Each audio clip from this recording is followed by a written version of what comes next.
Shiv Sena, Congress, NCP, आप या आघाडीच्या पक्षांकडून आपल्या कार्यकर्त्यांचा मेळावा तो निर्धार मेळावा म्हणून इथे आयोजित केलेला आहे आणि चिपळूण तालुक्यातीलच हा मेळावा होता आणि चिपळूण तालुक्यातील प्रत्येक बूथ निहाय चारही पक्षाचे पदाधिकारी इथे आलेले आहेत आणि सर्वांनीच एक जबरदस्त उत्साहामध्ये या निवडणुकीचं काम करून आघाडीचा खासदार निवडून आणायचा हा निर्धार आजच्या या मेळाव्यामध्ये केलेला आहे। महायुतीचा उमेदवार अजून डिक्लेअर होत नाही, रत्नागिरी सिंधुदुर्गसाठी 12 तारीखपर्यंत जाहीर झाला तरी बस आहे।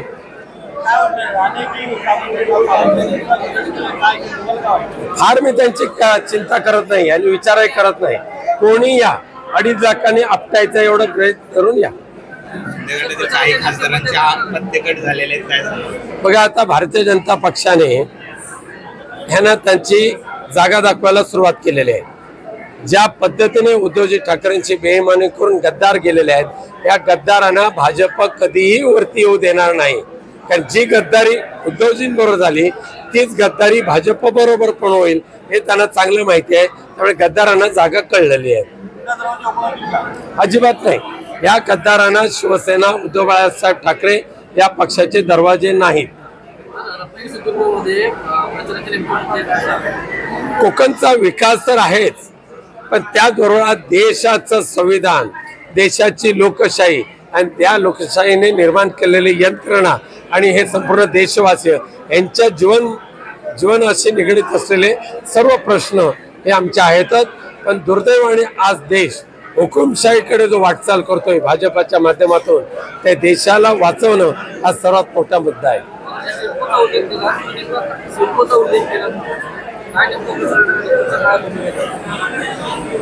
या कोकण किनारपट्टीवरच्या 4 जिल्ह्यातले पालघर, रायगड, रत्नागिरी आणि सिंधुदुर्ग या 4 जिल्ह्यातले 1635 गाव, त्यापैकी त्या गावातील 6,42,000 हेक्टर एवढी जमीन सिडकोच्या अखत्यारीमध्ये घ्यायची हा GR 4 मार्च 2024 ला महाराष्ट्र शासनाने मंजूर केला आणि एकदा का सिडकोने घेतली की त्या जागेवर सिडको स्वतःचे DC रूल लावणार, स्वतःचं रिझर्वेशन टाकायचा अधिकार सिडकोला मिळणार, घर बांधणीला परवानगी देण्याचे अधिकार सिडकोकडे असणार आणि त्यामुळे सिडकोचं आक्रमण हे देवेंद्र फडणवीस आणि एकनाथ शिंदेच्या माध्यमातून कोकणावर येऊ घातलेलं आहे। आम्ही त्याला विरोध केलेला आहे।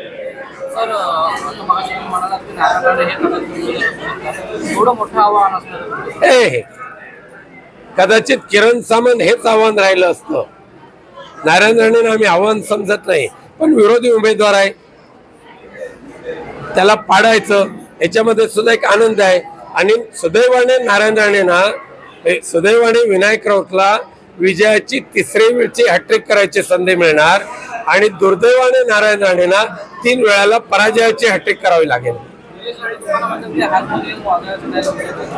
निलेश राणेला हार्मोनियमचं महत्व कळणार नाही, त्याला कळणार महत्व राडेबाज विकृतीचं।